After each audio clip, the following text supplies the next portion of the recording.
Another one? Across from the gas station, basically, down where the planes are on Summer Road. Yeah. Okay. What a name tag. All right. So today, you know, I love it when I get a phone call from Michael. He's like, "Manny, I got something for you." You know, with his accent. What can I do for you? So it's just a little thing. Just a little thing. Yeah. I said, "I got you. What can I do for you?" He said, "I got a little donation for you." I'm like, "Okay, no big deal. Whatever you want." He goes, "Then I got 2 people I'm putting in. I'm sending you the email right now." I'm going, "By pigeon carrier?" No. So he sends me it. I'm like, "I love it when you send me it."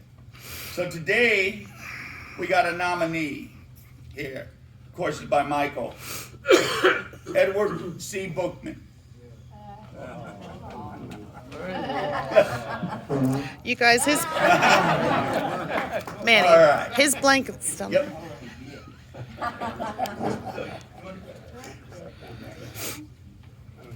Now, in case you don't know about Edward, he was a specialist E4. And Help her. Help her he was with the stationed blanket. at Central Highlands in Vietnam. Okay. He was a grenadier, and you know what? A lot of times those grenadiers really are the backbone, because when they're sending them out there, if they're good, they're going to hit the spot. Ed is currently the member of Red Rose Honor Guard and has performed over 700 services. And you know, these are the times when people don't want to serve, and we need those honors out there.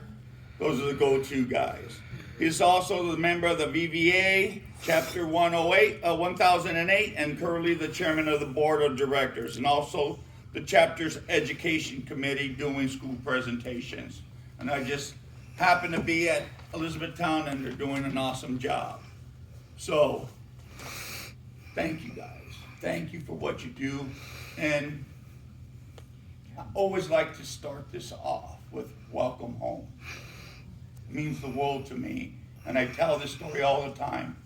When I first came back from the Marine Corps, one of my best friends was in Vietnam. And I promised him I'd take him to the wall, because he told me his whole story and said, "Don't forget me." And he passed away before I could bring him. But I took his article, and I forever have his article at my house, laminated. And I took it to the wall with a few friends of mine with his favorite liqueur, Crown Royal, with a few good friends of mine. And I continued his mission to take him to his buddy. So you guys do mean the world to me. We'd like to thank you all for inviting Blankets of Honor, because I believe that you deserve the best.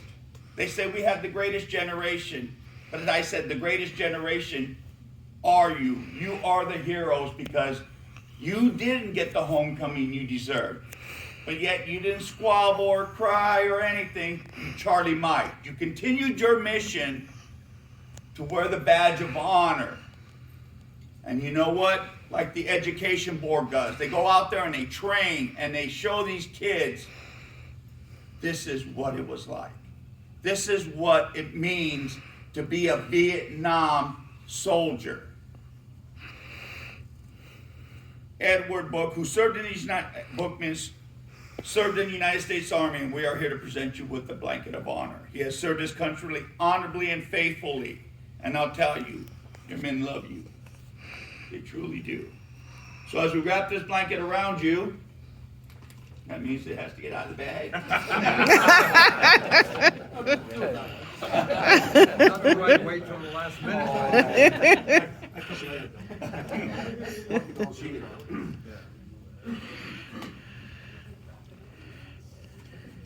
Don't stand there, Jack. Help her. Yeah, you walk through. There you go. Look at there. There it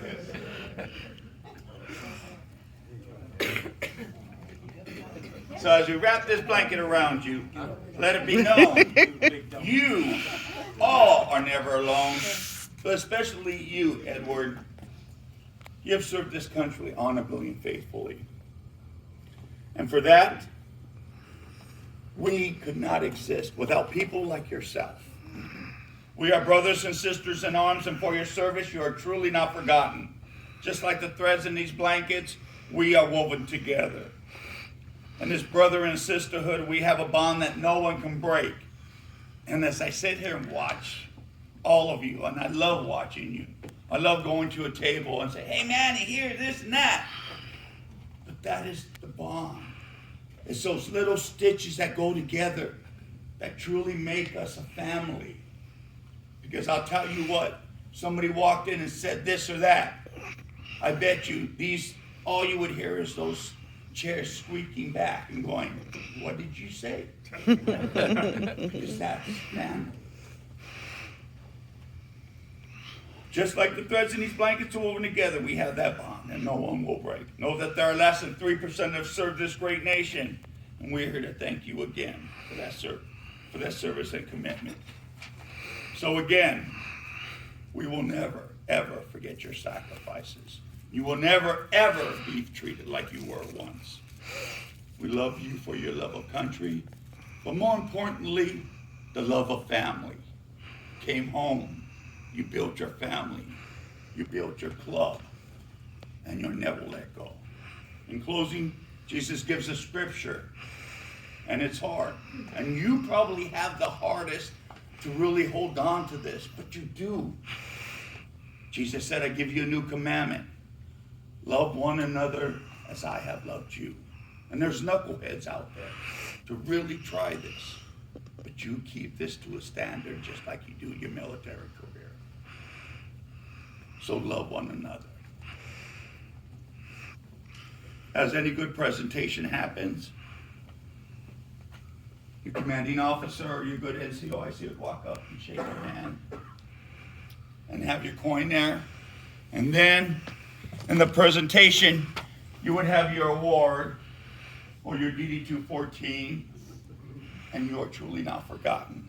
But then you'd get to this manila folder, and you've all received a manila folder. Manila folder would have two things. Either your DD-214, you'd say, thank God I'm out of that God-forsaken place, or you'd be going to another place. And your final discharge. And your final, yeah, your DD-214. These are your final orders. You're welcome home. You're to love your family and live a good life. Welcome home, children.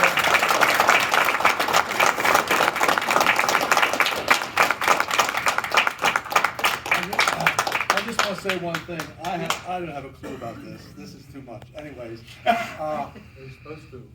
I knew about it the whole time. I knew about it forever ago. Who do you think? This is my granddaughter, in case nobody knows who she is. Well, who she was after today. No, what I want to say is this is greatly appreciated. I never expected anything like this. And you talk about the education committee, which I have a school tomorrow. And I always tell the kids, we are not heroes. And some of them kind of look at me, I said, we're survivors. There's a difference. And I tell them, if you want to see the heroes, go down with the wall. They're the heroes, not us. Thank you.